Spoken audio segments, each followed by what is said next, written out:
اور اس طرح یہاں آنے میں دیر ہو گئی۔ بہرحال تم لوگوں کو یہاں پہنچنے میں کوئی دشواری تو پیش نہیں آئی۔ اگر آپ کی مراد کشمیر سے یہاں تک آنے کی ہے تو آپ جانتے ہیں کسی قسم کی دشواریاں پیش آ سکتی ہے۔ ہم غلطی سے امرتسر پہنچ گئے تھے، 3 دن وہاں پھنسے رہے۔ طارق نے جواب دیا، اگر ایک زخمی سکھ نوجوان ہمیں نہ ملتا تو ہم یا تو فوجیوں کی گولیوں کا نشانہ بن جاتے یا کسی جیل میں بند ہوتے۔ وہ چند لمحے خاموش رہا، پھر امرتسر میں پیش آنے والے واقعے کی تفصیل بتانے لگا۔ آزادی کی ان طوفانی لہروں کو اب کوئی نہیں روک سکتا۔ ہندوؤں کو ہمارے حق سے دستبردار ہونا ہی پڑے گا، بابو محفوظ نے کہا۔ اس وقت بوڑھے نے بابو محفوظ کے سامنے چائے کا کپ رکھ دیا۔ بابو محفوظ نے چائے کا ایک گھونٹ پی کر کپ میز پر رکھتے ہوئے بولا، تم لوگ عارضی طور پر چند روز اسی مکان میں رہو گے۔ علی شیر کے ہوتے ہیں تم لوگوں کو یہاں کوئی تکلیف نہیں ہوگی، تمہیں ضرورت کے مطابق رقم ملتی رہے گی۔ فی الحال یہ رکھ لو۔ اس نے جیب سے ایک پھولا ہوا لفافہ نکال کر طارق کے سامنے رکھ دیا۔ پروگرام کیا ہے؟ اس نے سوالیہ نگاہوں سے بابو محفوظ کی طرف دیکھا۔ اس لیے ابھی چند روز انتظار کرنا پڑے گا۔ اسی دوران تم لوگ آزادی سے کہیں بھی آ جا سکتے ہو، لیکن محتاط رہنا پڑے گا۔ کیا آپ مشن کے سلسلے میں کچھ بتانا پسند کریں گے؟ سلیم نے پوچھا۔ ابھی نہیں، بابو نے مسکراتے ہوئے بولا، ابھی کچھ تفصیلات طے کرنا باقی ہے۔ ویسے بھی منصوبے پر عمل کرنے کے لیے یہ وقت مناسب نہیں۔ مشرقی پنجاب میں سکھوں کی تحریک کی وجہ سے معاملات کچھ الجھ گئے ہیں۔ سکھوں کی طرف سے دلی میں آئے دن مظاہرے ہوتے رہیں گے۔ سیکورٹی بہت چوکس ہے۔ ہم نہیں چاہتے کسی معمولی سی غلطی یا عجلت کے باعث ہمارا منصوبہ ناکام ہو جائے۔ لیکن کیا تاخیر سے ہمارا منصوبہ متاثر نہیں ہوگا؟ طارق نے پوچھا۔ بالکل نہیں، بابو محفوظ نے سر ہلا دیا۔ ہمارا یہ منصوبہ مستقل پلاننگ کے سلسلے میں ہے۔ 2-4 روز میں حالات کچھ پرسکون ہو جائے تو ہمیں تم لوگوں کو بتا دوں گا۔ ٹھیک ہے، طارق نے گہرا سانس لیتے ہوئے جواب دیا۔ وہ لوگ کچھ دیر تک کشمیر کی صورتحال پر گفتگو کرتے رہے، پھر بابو محفوظ رخصت ہو گیا۔ بابو محفوظ کے جانے کے بعد وہ دونوں دیر تک بیٹھے باتیں کرتے رہے، پھر اپنے کمروں میں چلے گئے۔ شیر علی نے پہلے ہی انہیں بتا دیا تھا کہ اگر وہ چاہے تو ایک ہی کمرے میں سو جائے اور چاہے تو الگ الگ کمروں میں۔ 3 دن گزر گئے، اسی دوران وہ بہت کم گھر سے نکلے تھے۔ اس رات 8 بجے کے قریب شیر علی نے بتایا کہ بابا محفوظ فون پر ان سے بات کرنا چاہتے ہیں۔ طارق ٹیلی فون والے کمرے میں آ گیا۔ فون کا ریسیور الگ رکھا ہوا تھا۔ طارق نے ریسیور اٹھا لیا۔ یس، طارق بول رہا ہوں، تمہارا دوسرا ساتھی کہاں ہے؟ ریسیور پر آواز ابھری۔ وہ اپنے کمرے میں، طارق نے جواب دیا۔ ٹھیک ہے، تم دونوں رات 10 بجے ہوٹل پہنچ جاؤ، میں کرسٹل بال روم میں تمہارا انتظار کروں گا۔ ریسیور پر کہا گیا۔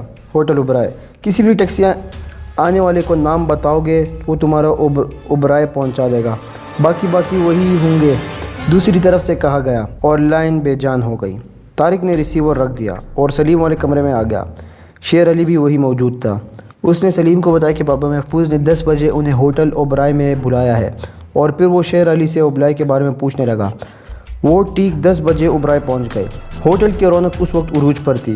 بال روم کی تمام ہی میزیں بھری ہوئی تھی۔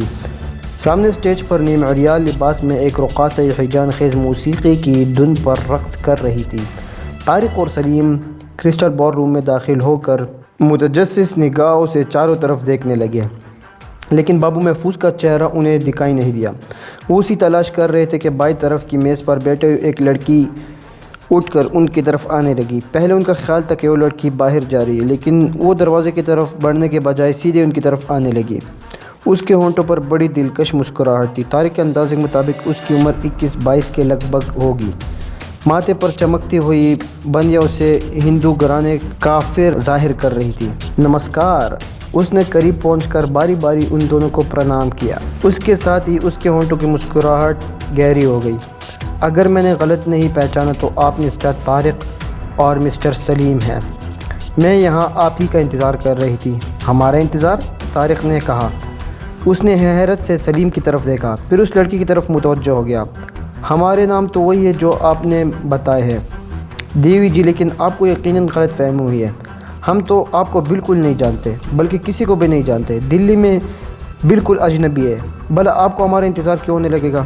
آپ دوسروں کے لیے اجنبی ضرور ہے، لیکن میرے لیے نہیں، لڑکی نے کہا۔ بابو محفوظ نے مجھے آپ کے بارے میں اچھی طرح سمجھا دیا تھا، اس لیے تو میں نے آپ کو پہچاننے میں ذرا بھی غلطی نہیں کی۔ بابو محفوظ طارق کے منہ سے بے اختیار نکلا۔ جی ہاں، وہ کسی وجہ سے کرسٹل بال روم نہیں آ سکے، مجھے اس لیے یہاں بٹھایا گیا تھا کہ آپ کو ان تک پہنچا دوں۔ ویسے میرا نام بملہ ہے، میرے ساتھ آئے۔ لیکن آپ کے ساتھ؟ طارق نے میز کی طرف دیکھا جہاں بملہ اٹھ کر آئی تھی۔ میز پر ایک لڑکی اور دو آدمی نظر آ رہے تھے۔ چہرہ صرف ایک ہی آدمی کا دکھائی دے رہا تھا، وہ سیاہ سوٹ میں تھا اور دائیں کان کے لو سے رخسار کی طرف تقریباً 2 انچ لمبا گہرے زخم کا پرانا نشان نظر آ رہا تھا۔ وہ میرے ساتھ نہیں ہے، بملہ نے جواب دیا۔ میں اس کی میز پر اکیلی بیٹھی تھی، باقی سیٹیں خالی دیکھ کر یہ لوگ بیٹھ گئے۔ کیا خیال ہے؟ طارق نے سوالی نگاہوں سے سلیم کی طرف دیکھا۔ مجبوری ہے، اس کے ساتھ چلو، سلیم نے جواب دیا۔ آئے۔ بملہ نے دروازے کی طرف اشارہ کیا۔ باہر میری گاڑی موجود ہے، ہمیں وہاں پہنچانے میں آدھا گھنٹہ لگ جائے گا۔ وہ دونوں بملہ کے ساتھ پارکنگ میں آ گئے۔ بملہ سیاہ رنگ کی ایک سیڈان کے قریب رک گئی۔ اس نے ہینڈ بیگ میں سے چابیوں کا گچھا نکال کر ایک چابی سے چرنگ کا سائڈ دروازہ کھولا اور وہ اندر بیٹھ کر پچھلی نشت کا دروازہ لاک کر دیا۔ بملہ نے گاڑی سٹارٹ کر دی۔ ان کے بیٹھتے ہی گاڑی ایک ہلکے سے جھٹکے سے حرکت میں آ گئی۔ دونوں کھڑکیوں سے باہر دیکھتے رہے اور گاڑی شہر مختلف سڑکوں پر دوڑتی رہی۔ بملہ ڈرائیونگ کرتے ہوئے بار بار عقبی منظر پیش کرنے والے آئینے میں دیکھ رہی تھی۔ کچھ دیر بعد اس نے باتوں کا سلسلہ شروع کر دیا۔ وہ ان سے دریافت کر رہی تھی کہ کشمیر سے کب آئے اور یہاں ان کا مشن کیا ہے۔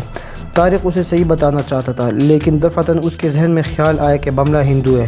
وہ بابو محفوظ کی کوئی جاننے والے تو ہو سکتی ہے، لیکن رازدار نہیں۔ کسی مجبوری کے تحت بابو محفوظ نے اسے یہاں بھیج دیا ہوگا کہ ان دونوں کو ساتھ لے آئے، لیکن اس کا یہ مطلب ہرگز نہیں ہو سکتا کہ وہ کچھ اور بھی جانتی ہو۔ کشمیر سے آئی ہوئی تو 3-4 دن ہو چکے ہیں، لیکن تمہارے مشن والی بات ہماری سمجھ میں نہیں آ سکی، طارق نے جواب دیا۔ اس کا ساتھ ہی سلیم کو کونی مار کر زبان بند رکھنے کا اشارہ کر دیا تھا۔ ارے، انہوں نے تمہیں مشن کے بارے میں نہیں بتایا؟ بملہ نے حیرت کا اظہار کیا۔ نہیں، ہم کسی مشن کے بارے میں کچھ نہیں جانتے، طارق نے جواب دیا۔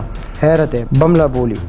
اوہ، تم لوگ شاید مجھے اس لیے کچھ نہیں بتانا چاہتے کہ میں ہندو ہوں، لیکن تم لوگ یہ بھی نہیں جانتے کہ ہر ملک میں کچھ ایسے لوگ ضرور ہوتے ہیں جنہیں اپنی حکومت کے پہلو سے شدید اختلافات ہوتے ہیں۔ یہاں میں اپنی مثال دے سکتی ہوں، مجھے بھارتی حکومت کے پہلو سے شدید اختلافات ہیں۔